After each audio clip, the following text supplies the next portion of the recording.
What's up guys, welcome back. So today I'm really excited because we're actually going to get to stain the hutch that I'm building for my grandma. I've been waiting to do this for like a week and I'm really excited to see how this thing is going to come out. I actually got the stain a couple days ago like you saw in one of the last videos, and I ended up getting a stain that is similar to the other cabinets that she has in her office.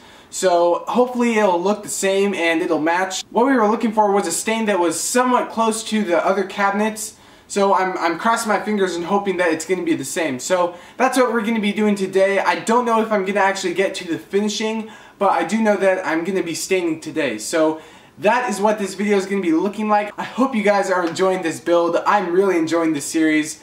And let's get into it. But if there's one thing I've learned from staining a project, it's that your workshop has to be completely clean. Because in my shop right here, I don't have a big whole dust collection, so I'm just gonna vacuum up the floor, clean up the workbenches, and do this properly. Because in the past what has happened was I end up finishing a project, and the next day I come in and I was working around the project and doing sanding and all that, and there's like a layer of dust on the finish, and it's dry, so you can't do anything about it, and sanding it down doesn't work. So that is what I'm gonna do. I'm gonna take some extra precautions with this. So first, before I even open a can of stain or finish, I'm gonna freaking clean this shop. And cue the messy shop edit.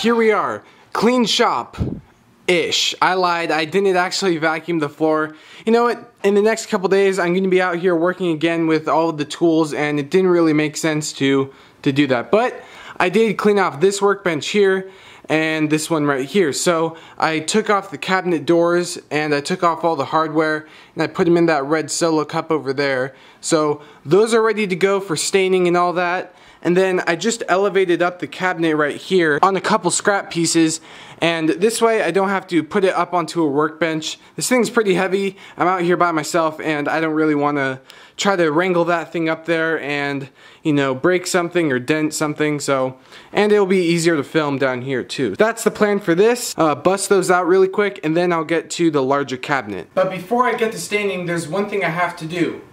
Can you guess what it is? Mineral spirits. I haven't done this personally, but I've seen a lot of people actually wipe down their projects with mineral spirits. And the reason that they do this is so that all the sawdust that's in like the grain and the pores of the wood, when you stain it, that'll show up. So using this and wiping it down with some paper towels and some safety gloves, you'll be able to get a nice clean stain with no excess dust on the top. Just go ahead and, oh my gosh, what the heck?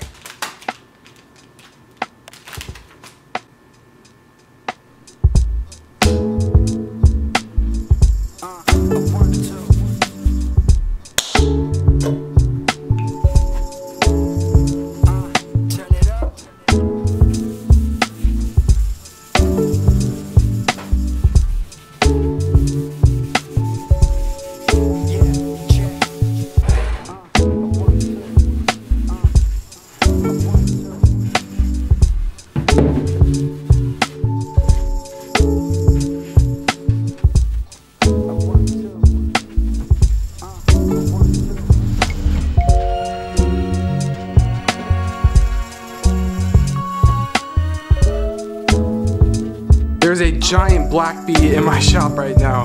It startled me. I was listening to my music and, oh geez, don't come over here. Oh, it flew out. Okay, we're good, we're good. So these are gonna dry for a little bit. They look really nice. I'll let these sit and then I'll apply a coat of stain. And right now I'm gonna go work on the big boy.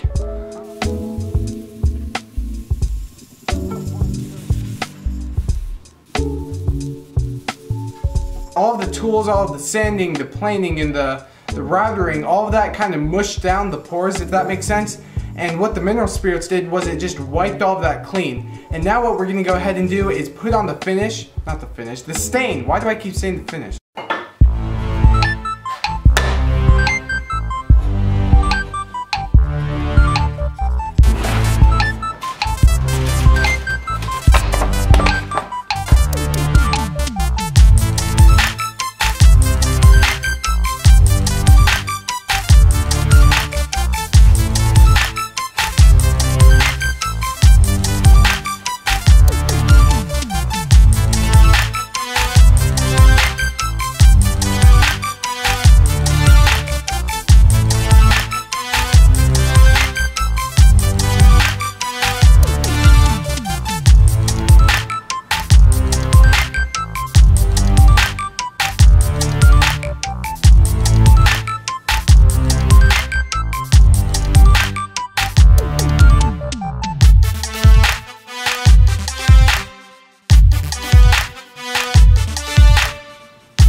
guys, so that is going to wrap up today's video. I hope you guys enjoyed it.